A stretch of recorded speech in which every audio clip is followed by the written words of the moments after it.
Alright, here I am, once again doing a voiceover test of another mic for this guy, cause he's too lazy to do it himself. He just tosses me the mic and says, Vinny, get it done. Like he's my boss now or something.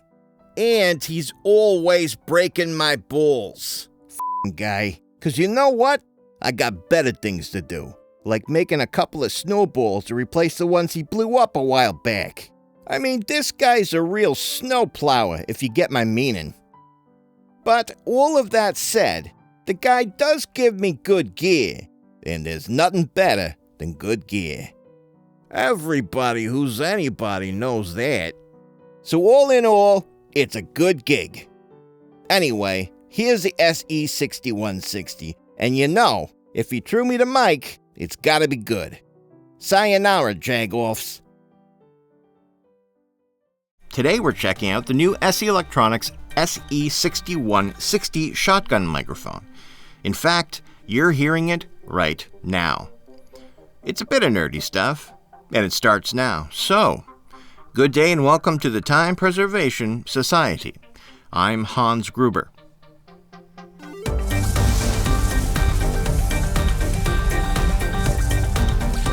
You know, there hasn't been an SE Electronics microphone that I've reviewed on my channel that I haven't liked. I just realized that. I like every one of them, so far that I've gotten. They truly do make great mics for a lot less money than they should cost. It should be illegal. The sE6160 was released in 2025, which was Superman and A Long Walk Ago. It's a shotgun mic that seems more aimed at live sound than location recording, but that doesn't mean it can't excel as a boom mic or as a VO mic.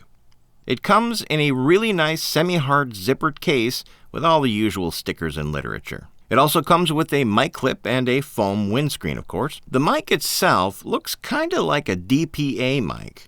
That's what I thought when I first saw it. But then you see the famous SE logo on the side, and you just know that it's not going to suck.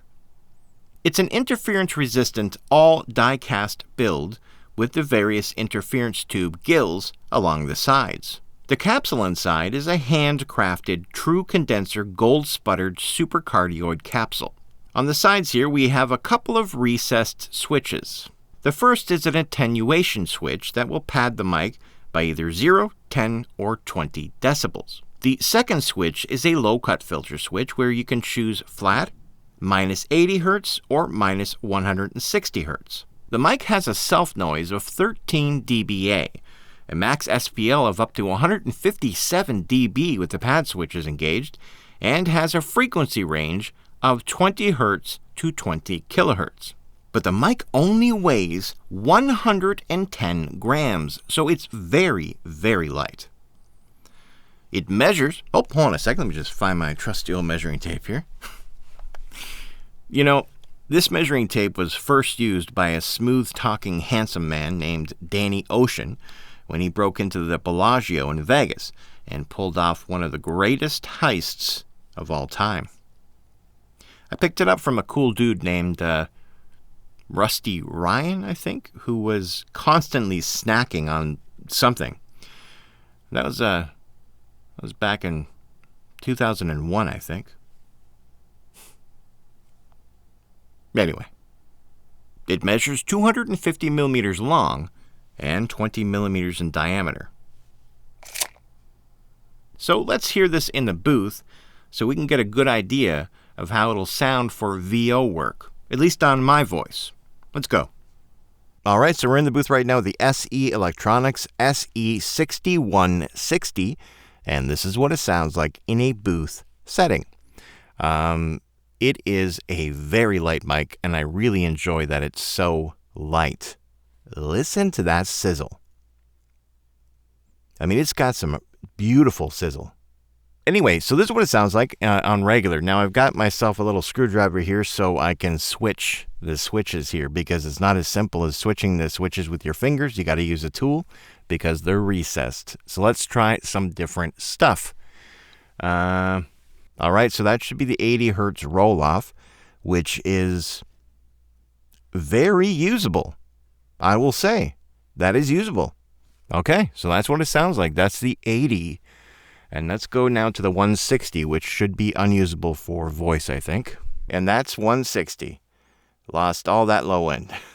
So, yeah, a lot of uses, but not for voiceover, not in the booth. Anyway, this is what it sounds like. Let's put it back. All right, we're back. That was a massive pain in the butt to change. It was. It was not easy, especially if you're in a darkened area. It's hard to see. So anyway, that's that switch. Let's do the pad switches.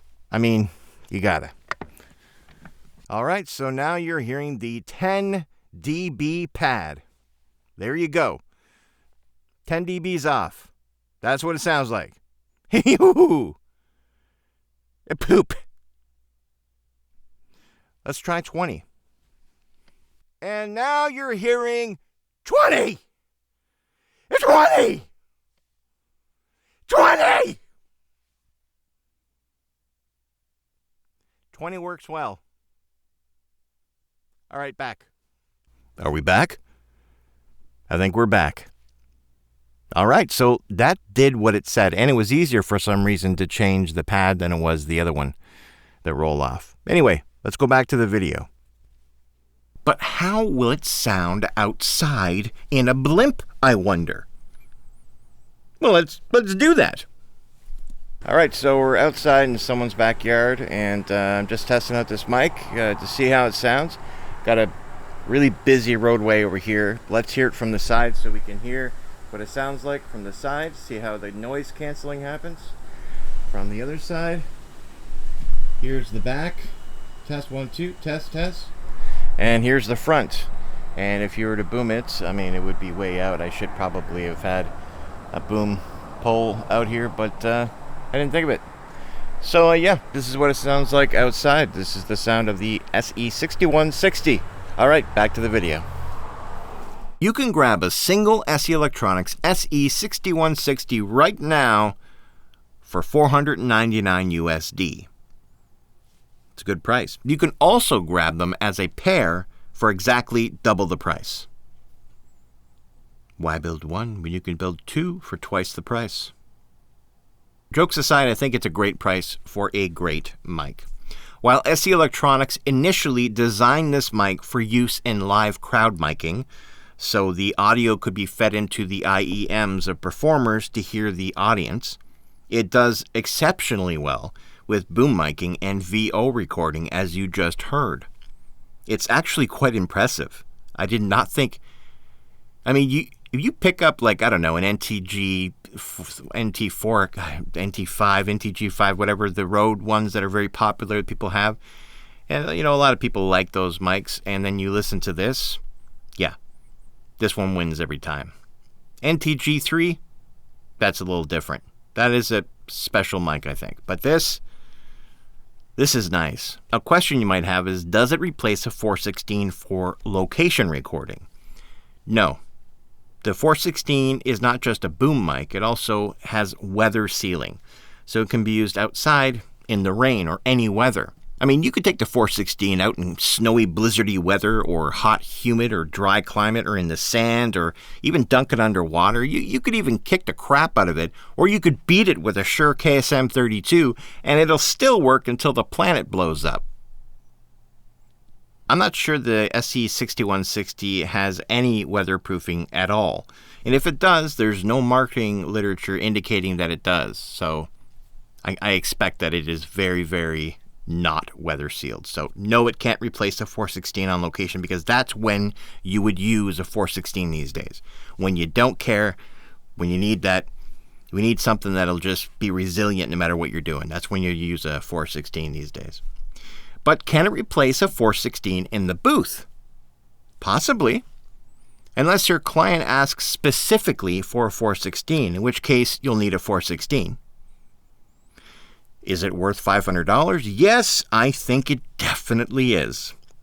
I knew this was going to be a good sounding mic. But what it comes down to is what you think. Do you like the sound of this microphone? Because if you ever go on sites like, I don't know, YouTube or something, there are always plenty of talking heads that'll tell you you should or shouldn't buy this or that, or which mic is great and which isn't. That's all fine and even helpful sometimes. But everyone has different scenarios and use cases and different voices and rooms and projects. It should come down to what you think of these mics.